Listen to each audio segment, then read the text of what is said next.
melanjutkan kajian kita dari kitab Wasailul Wusul ila Syama'ilir Rasul. Pada kesempatan yang lalu kita sudah buka kajian ini dengan membaca tamhid dari Dr. Muhammad Abdurrahman Syamilah Al-Ahdal, dan baru saja kita baca muqaddimah daripada kitab Wasailul Wusul ila Syama'ilir Rasul yang disusun oleh salah seorang yang alim, Al-Allamah Al-Muhaddits Yusuf bin Ismail An-Nabhani rahimahullah ta'ala. Penyusun kitab ini yaitu Syekh Yusuf bin Ismail An-Nabhani adalah seorang sastrawan dan juga ahli syair dan juga seorang muhaddits, seseorang yang tinggi ketakwaannya kepada Allah, seseorang yang dikenal kewaraannya, al-muhib as-sadiq, seseorang yang pecinta hakiki, al-mutafani fi hubbi Rasulillah sallallahu alaihi wasallam, orang yang betul-betul hanyut dalam kecintaannya kepada Rasulullah sallallahu alaihi wasallam, di mana beliau dikenal sebagai orang yang banyak memuji Nabi besar Muhammad sallallahu alaihi wasallam, baik dalam kitab-kitab susunannya dan juga riwayat-riwayat yang diriwayatkan oleh beliau. Syekh Yusuf bin Ismail An-Nabhani secara singkat, beliau lahir di dalam keluarga yang saleh. Beliau dilahirkan di sebuah desa yang bernama Idzim di hari Kamis tahun 1265 Hijriah. Beliau menghafal Quran di bawah asuhan ayah beliau, dan ayah daripada Syekh Yusuf An-Nabhani adalah seseorang yang panjang usianya atau dipanjangkan usianya oleh Allah Subhanahu wa taala, yang usianya mencapai 80 tahun. Dan ayah beliau adalah seorang cermin, seorang qudwah yang salihah, panutan bagi putranya, di mana diriwayatkan ayah beliau itu kebiasaannya adalah mengkhatamkan Quran dalam 3 hari sekali. Dan di selain itu beliau juga menjaga ketaatannya kepada Allah Subhanahu wa taala dan menggunakan waktu-waktunya untuk mendekatkan diri kepada Allah Subhanahu wa taala. Nah, ini yang menjadi athar atau sesuatu yang kemudian menjadikan anak beliau menjadi anak yang saleh karena dididik oleh orang tua yang saleh. Dan Syekh Yusuf An-Nabhani beliau juga hidup di lingkungan yang baik, lingkungan yang bersih, lingkungannya orang-orang saleh. Ketika usia beliau 17 tahun, maka kemudian ayahnya mengirim beliau untuk menuntut ilmu. Maka beliau berangkat ke Mesir untuk belajar di Azhar Syarif, dan beliau menghabiskan waktunya di sana untuk mempelajari ilmu syariat, mengambil banyak ilmu daripada para alim ulama. Di sini disebutkan banyak sekali daripada guru-guru beliau, termasuk diantaranya Syekh Ibrahim As-Saqah Asy-Syafi'i dan juga Syekh Muhammad Ad-Damnahuri Asy-Syafi'i, Syekh Ibrahim Az-Zur Al-Khalili Asy-Syafi'i, dan masih banyak lagi daripada guru-guru beliau. Sampai akhirnya setelah beliau belajar di Azhar Syarif selama beberapa waktu, kemudian beliau kembali dan melakukan sisa hidupnya di waktu itu untuk berkhidmah menyebarluaskan syariat yang dibawa oleh Nabi besar Muhammad sallallahu alaihi wasallam. Dan tentunya Syekh Yusuf An-Nabhani ini dikenal apa yang beliau tulis dan apa yang beliau ajarkan itu memiliki uslub atau tata cara yang istimewa, sehingga dikatakan beliau itu huwa as-sihrul halal. Jadi beliau itu punya uslub dalam mengajarkan syariatnya Allah Subhanahu wa taala yang memiliki ta'thir, jadi memiliki bekas yang luar biasa, yang kuat kepada siapapun yang mendengar atau mengkaji daripada kitab-kitab beliau. Sampai akhirnya juga beliau sempat pergi ke Syam dan kemudian berjumpa dengan salah seorang mufti yang besar di negeri Syam, yaitu Sayyid Mahmud Afandi Al-Hamzawi, fa ajazahu bi ijazatil mutawwalah bi jami'i marwiyatihi ba'da an qara'a alaihi fi manzilihi bi huduri jumlatin min talabatil ilmi, dan mendapatkan ijazah yang panjang setelah beliau membaca kitab, mengkaji di hadapan beliau bersama dengan para santri-santri yang lainnya. Setelah itu beliau melanjutkan dakwahnya dan menyusun banyak kitab di banyak ilmu pengetahuan, dan kitabnya tersebar luas sehingga dikatakan di zaman saat ini susah seseorang itu bisa menyamai beliau Syekh Yusuf An-Nabhani dalam susunan kitab-kitabnya yang luar biasa. Dan tak lain itu semua karena keikhlasan beliau melakukan amalnya, taklifnya semata-mata karena Allah Subhanahu wa ta'ala. Kemudian di masa tuanya beliau habiskan untuk beribadah kepada Allah Subhanahu wa ta'ala. Siang dan malam beliau isi dengan ketaatan yang banyak, tapi tidak menjadikan beliau itu lemas, lemah. Bahkan di masa tuanya beliau tetap menjadi seseorang yang aktif dalam beribadah kepada Allah Subhanahu wa ta'ala. Sampai sebagian orang itu menilai ketaatan yang dilakukan oleh Syekh Yusuf An-Nabhani min khawarikil ada, termasuk dari sesuatu yang khawarikil ada. Karena apa? Di usia seperti itu tapi semangatnya dalam beribadah kepada Allah yang luar biasa. Nah, dalam keadaan seperti itu terus beliau dalam keadaan taat, dalam keadaan beribadah kepada Allah sampai ajal menjemput beliau di usia sekitar 80 tahunan, tapi dalam keadaan sehat yang sempurna, dalam keadaan kuat, dalam keadaan tidak memutus wiridnya dan kebiasaannya untuk taat kepada Allah Subhanahu wa ta'ala. Semoga Allah Subhanahu wa ta'ala melimpahkan pahala yang besar untuk beliau dan juga menjadikan kita orang-orang yang beriman sempurna seperti yang Allah berikan kepada mereka. Amin ya rabbal alamin. Kemudian di dalam muqaddimah dari kitab ini beliau memulai kitabnya dengan Bismillahirrahmanirrahim. Tentunya mencontoh daripada Al-Quran yang dimulai dengan Bismillahirrahmanirrahim, dan para ulama muttafiqun ala istihbab al-basmalah fi awwalihi. Jadi para ulama sepakat, jadi merupakan sesuatu yang baik, minal mustahab seseorang itu memulai kitabnya dengan mengucap Bismillahirrahmanirrahim. Dan tentunya ini juga mengamalkan daripada sabdanya Rasulullah sallallahu alaihi wasallam, di mana Nabi Muhammad bersabda, kullu amrin dzibalin la yubda'u fihi bi bismillahirrahmanirrahim fahuwa abtar. Dalam riwayat yang lain fahuwa aqta.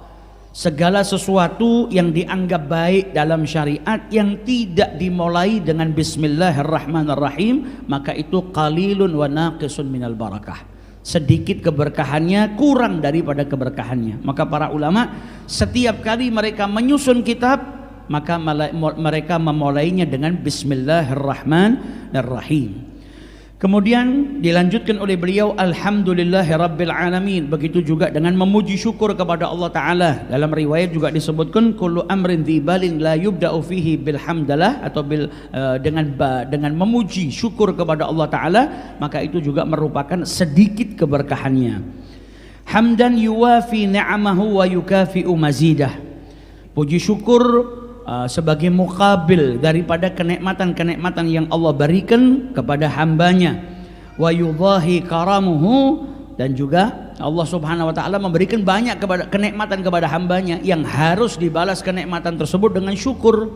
Khususnya umatnya Nabi Muhammad yang diberikan kenikmatan oleh Allah melebihi daripada kenikmatan-kenikmatan yang Allah berikan kepada umat-umat terdahulu.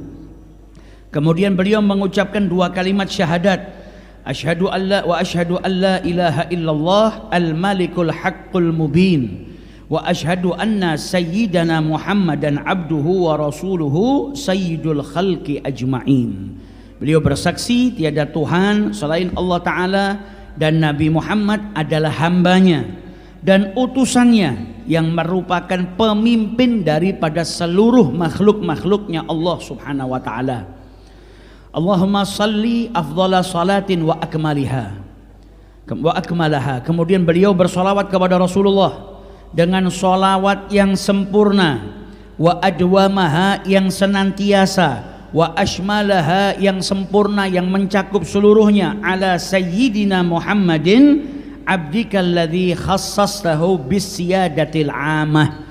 Semoga sholawat yang sempurna yang senantiasa tadi tercurahkan kepada Nabi Muhammad, hambamu yang engkau berikan kekhususan untuk menjadi pemimpin yang menyeluruh.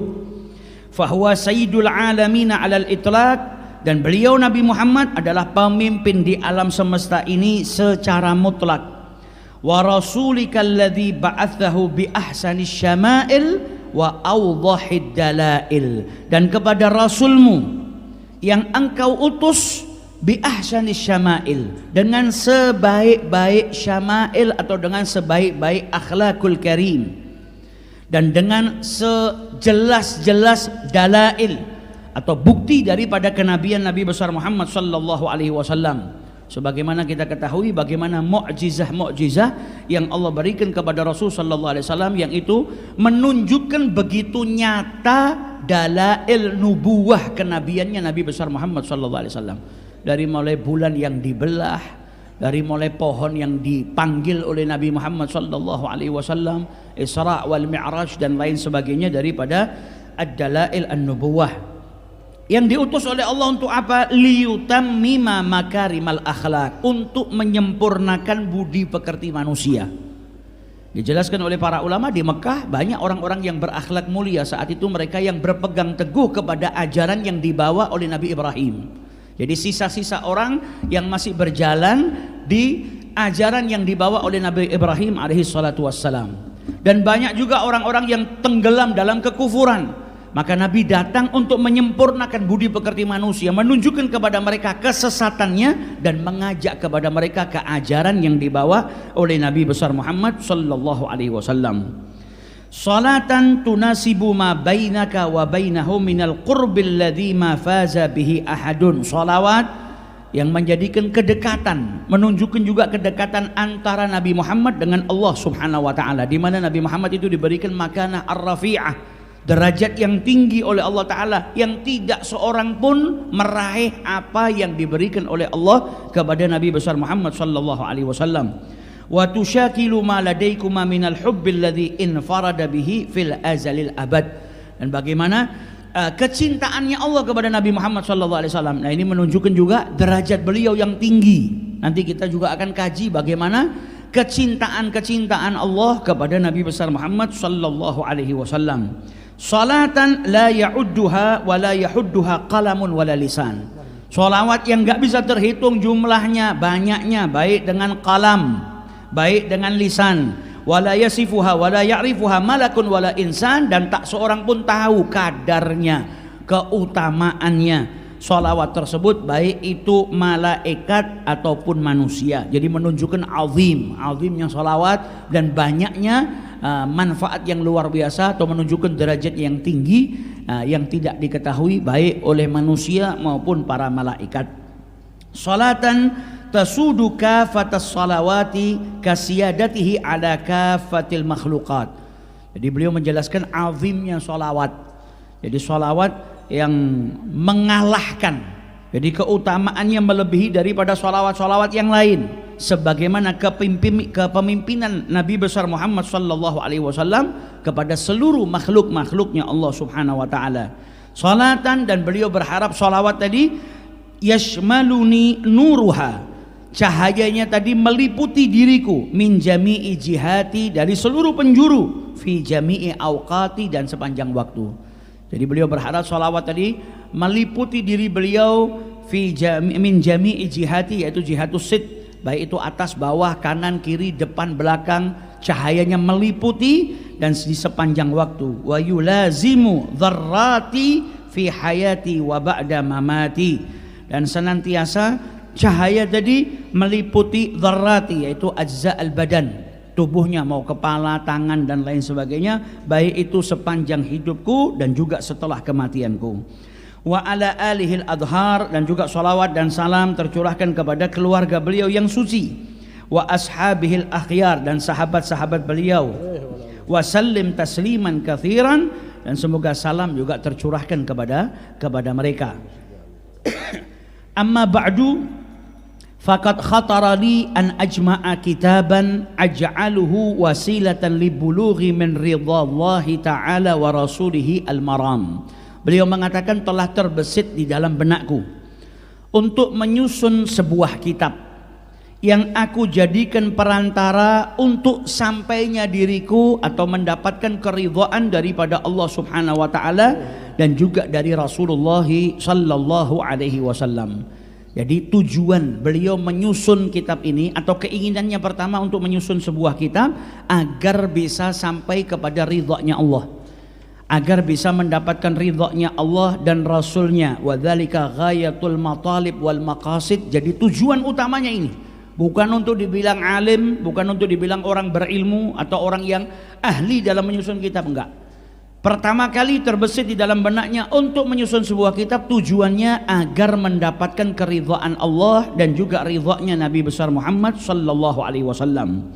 Wa dzari'atan lil intidham fi silki khuddamihi alaihi salatu wassalam. Dan beliau berharap dengan apa yang beliau cita-citakan dan inginkan tadi, tujuannya apa? Untuk bisa lebih dekat dengan Nabi Muhammad, hatta yakun ma'dudan min jumlati khuddamihi, dan beliau berharap tergolong sebagai pembantunya Nabi besar Muhammad sallallahu alaihi wasallam. Nah, di sini kita bisa ketahui kemuliaannya Nabi Muhammad. Enggak ada orang yang bangga jadi pembantu kecuali menjadi pembantunya Nabi Muhammad sallallahu alaihi wasallam. Dan tentunya juga pembantunya warathun Nabi, pembantunya pewarisnya para Nabi Muhammad, para nabi-nabinya Allah Subhanahu wa taala. Orang kalau jadi pembantunya manusia biasa malah nutupin statusnya, malu. Tapi kalau sudah jadi pembantunya Nabi Muhammad, pembantunya para ulama, yaitu pewarisnya para nabi, orang bangga. Dan itu yang diinginkan. Maka beliau bertujuan dalam menyusun kitab ini supaya terhitung sebagai khuddam atau pembantunya Nabi besar Muhammad sallallahu alaihi wasallam, berkhidmah kepada sang nabi, meneruskan perjuangannya Nabi besar Muhammad sallallahu alaihi wasallam. Thumma nadartu ila qillati ilmi. Nah, setelah terbesit di benak beliau untuk membuat sebuah kitab yang tujuannya ingin dapat ridha Allah, ridha Rasulnya, dan menjadi khaddamnya Nabi Muhammad sallallahu alaihi wasallam, beliau kemudian menintrospeksi diri beliau sendiri. Dan ini menunjukkan bagaimana tawadhu'nya Syekh Yusuf An-Nabhani.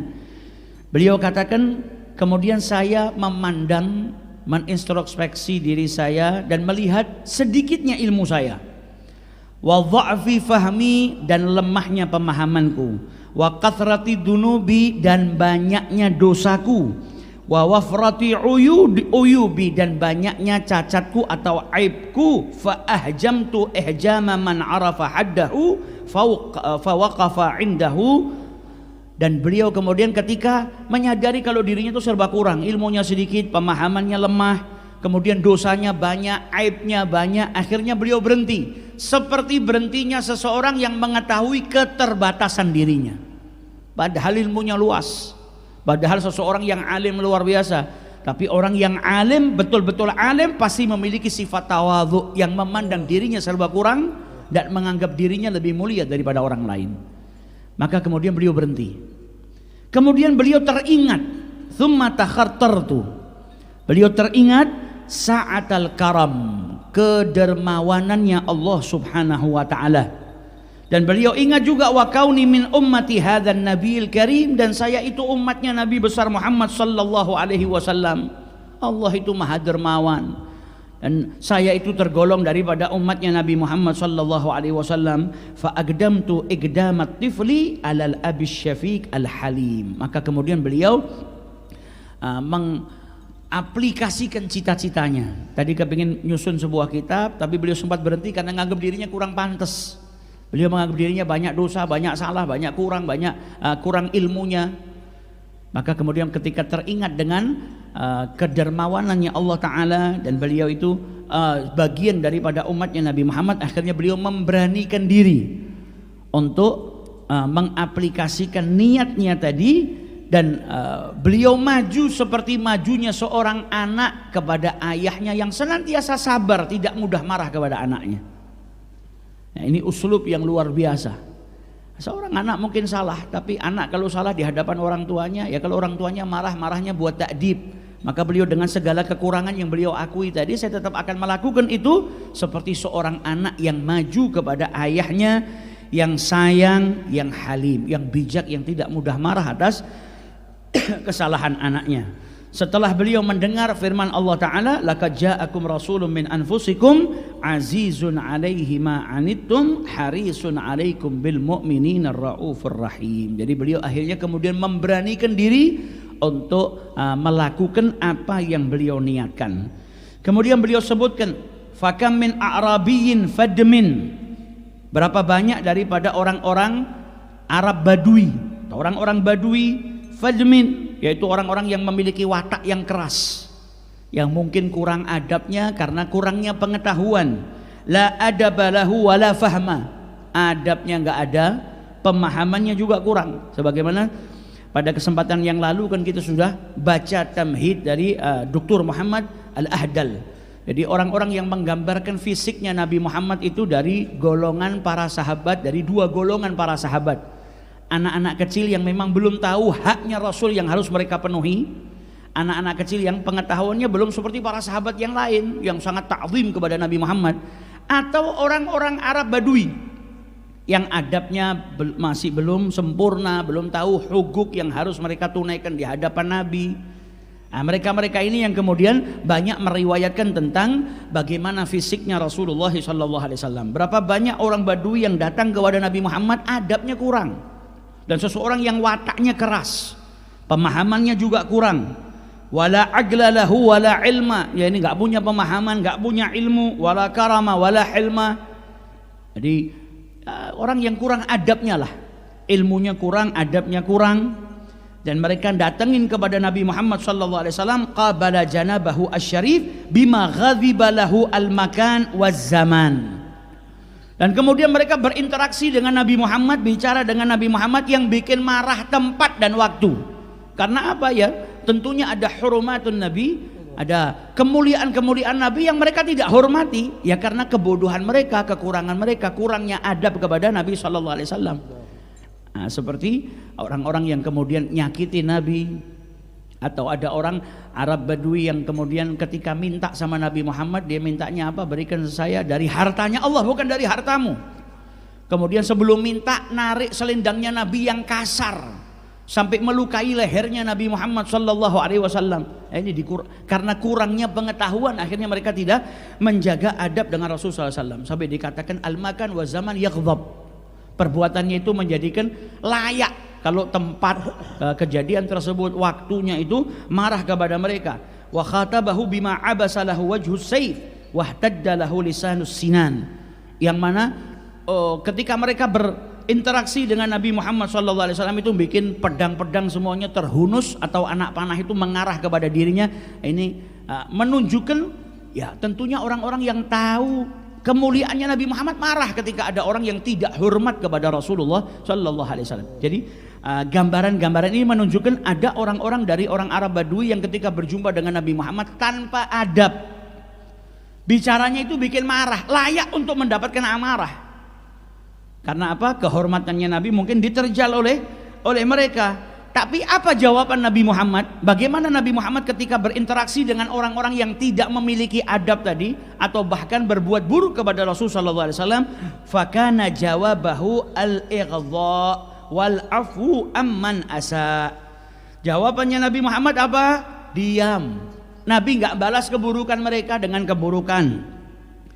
Nabi memaafkan kesalahan mereka, memaafkan keburukan yang mereka lakukan. Bal adnahu wa qarrabahu.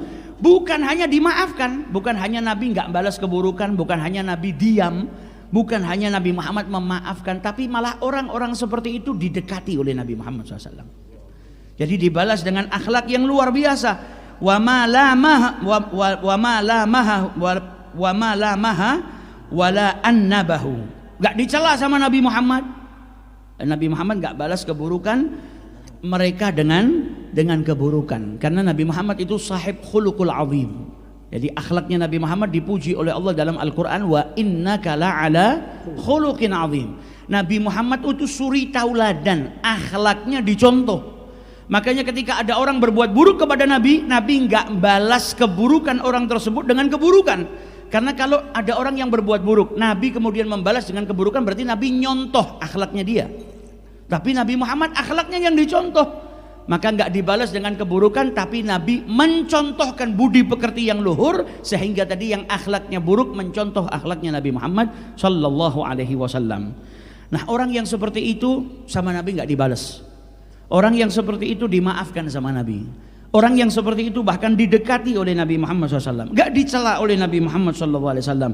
Bal afraghathu akhlaquhu al-muhammadiyah fi qalibi kimiya'is sa'adati bi ayadi al-ihsan. Tapi Nabi Muhammad justru malah memberikan budi pekerti yang luhur kepada orang tersebut. Jadi Nabi nahan dan mengajarkan supaya seseorang itu tidak terjerumus ke dalam akhlak yang radhilah, akhlak yang rendah, tapi diajak untuk menuju ke akhlak yang baik, budi pekerti yang luhur yang dicontohkan oleh Nabi besar Muhammad sallallahu alaihi wasallam. Hatta id mahallat hiddatu dzalikal wahsy wan qalabat hadidatuhu jauharatal insan. Yang tadinya orang itu keras, wataknya sampai mungkin seperti hewan yang buas, tidak memiliki adab, musuhin Nabi, nyakitin Nabi, tapi karena dapetin akhlak yang luar biasa dari Nabi Muhammad, kejelekan tadi berubah. Jadi perangainya yang tadinya buruk berubah menjadi permata atau mutiara daripada manusia. Manusia itu akhlaknya baik, manusia itu tabiahnya baik, diciptakan oleh Allah ya juga supaya berakhlak yang baik. Nah, karena mereka mendapati budi pekerti yang luhur dari Nabi Muhammad yang tadinya buruk, berubah menjadi sesosok manusia yang hakiki, yaitu manusia yang kemudian memiliki hati nurani dan memiliki budi pekerti yang baik. Fatabaddala bughdhuhu bil hub. Maka berubah bencinya tadi menjadi cinta. Tadinya mungkin benci sama Nabi Muhammad, berubah menjadi cinta berkat apa? Akhlaknya Nabi Muhammad SAW. Wa bu'duhu bil qurbi. Jauhnya tadi malah berubah jadi dekat. Yang tadinya mereka itu orang-orang yang jauh dari Nabi, nggak cinta sama Nabi, jadi cinta, jadi dekat, nggak pengen pisah dengan Nabi Muhammad SAW. Jadi ada kemudian menjadi orang-orang yang yulazim, jadi mulazamah dengan Nabi Muhammad SAW. Kejauhannya tadi menjadi mereka orang-orang yang kemudian mendekat kepada Rasulullah. Wa harbuhu bisilmi, yang tadinya merangi Nabi berubah menjadi apa? Bisilmi bil sulhi. Nah, di akhirnya memperbaiki hubungannya dengan Nabi Muhammad, damai, bahkan malah jatuh cinta dengan Rasul sallallahu alaihi wasallam. Wa jahluhu bil ilmi, dan berubah kebodohannya tadi yang menjadikan mereka su'ul adab menjadi ilmu yang kemudian menjaga akhlaknya dan kemudian menjaga kehormatannya Rasulullah sallallahu alaihi wasallam. Wastahala insanan ba'da an kana thu'banan, dan kemudian mereka berubah menjadi manusia pada hakikatnya, manusia secara hakiki, yang mana sebelumnya mereka sebagaikan seekor ular. Nah, kemudian berubah menjadi manusia secara hakiki. Wasara habiban ba'da an kana dziban, dan kemudian menjadi habib, menjadi seseorang yang dicintai, dan tentunya mereka menjadi orang-orang yang mencintai Nabi Muhammad SAW yang mana sebelumnya mereka orang-orang yang benci sama Nabi, nggak suka sama Nabi Muhammad. Akhirnya menjadi cinta dan juga dicintai oleh Rasulullah sallallahu alaihi wasallam. Fahadza wa amthaluhu min syawahidi makarimi akhlaqihi sallallahu alaihi wasallam. Nah, ini contoh sedikit dan masih banyak lagi daripada keutamaan budi pekertinya Nabi besar Muhammad sallallahu alaihi wasallam.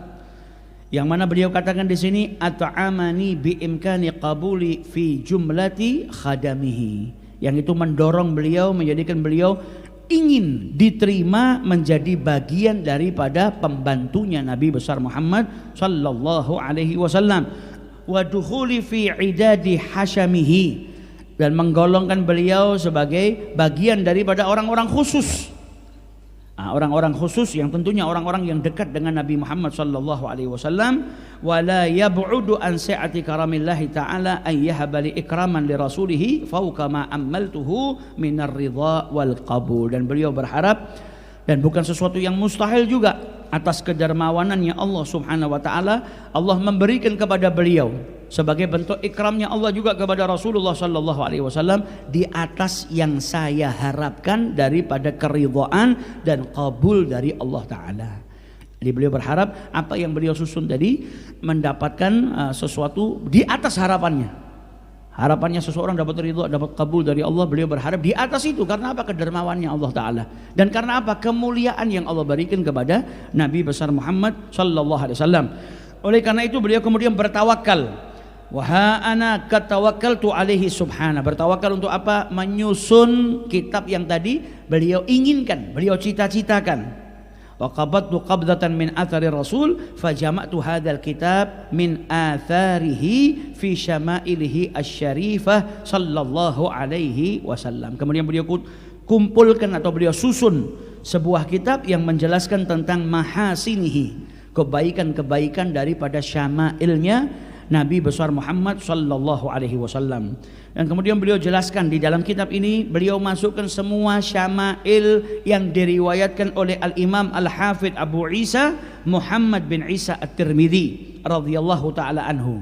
Jadi semua dalam kitab Syama'il Ar-Rasul yang disusun oleh Al-Imam At-Tirmidzi, beliau masukkan semua dalam kitabnya ini ba'da hadfi mukarrariha wa asanidiha, setelah menghapus hadis-hadis yang sama. Jadi terkadang satu hadis jelaskan ini ada beberapa riwayat tapi isinya sama. Nah, itu diambil satu. Setelah menghapus hadis-hadis yang diulang, dan kemudian juga sanad-sanadnya. Walam ataqayyad bitartibihi wa tabwibihi. Dan beliau tidak ngikutin susunan kitabnya seperti susunannya Abu Isa atau Muhammad bin Isa At-Tirmidzi, akan tetapi beliau punya uslub sendiri. Jadi susunan ini beliau atur susunannya dengan cara beliau sendiri. Dan kemudian beliau tambahkan dari kitabnya para ulama yang nanti akan disebutkan marja'nya kitab ini atau ngambilnya dari kitab-kitab mana saja yang akan disebutkan pada bab setelahnya. Jadi semua yang ada di sini dari Syama'ilnya Tirmidzi dan juga kitab-kitabnya para ulama yang lain. Dan kemudian adapun ada kalimat-kalimat yang maknanya mungkin asing, maka beliau cantumkan juga di situ maknanya supaya memudahkan seseorang yang mengkaji atau bisa memaknai atau lebih mudah untuk menafsirkan makna daripada kalimat-kalimat yang asing tadi. Maka kemudian kitab ini diberi judul oleh beliau Wasailul Wusul ila Syamailir Rasul. Jadi wasail itu perantara, wahya ma yakun sababan li tahsil syai'. Jadi sesuatu yang menjadikan penyebab seseorang itu mendapatkan sesuatu tersebut. Jadi ini perantara untuk sampai kepada syama'ilnya Nabi besar Muhammad sallallahu alaihi wasallam.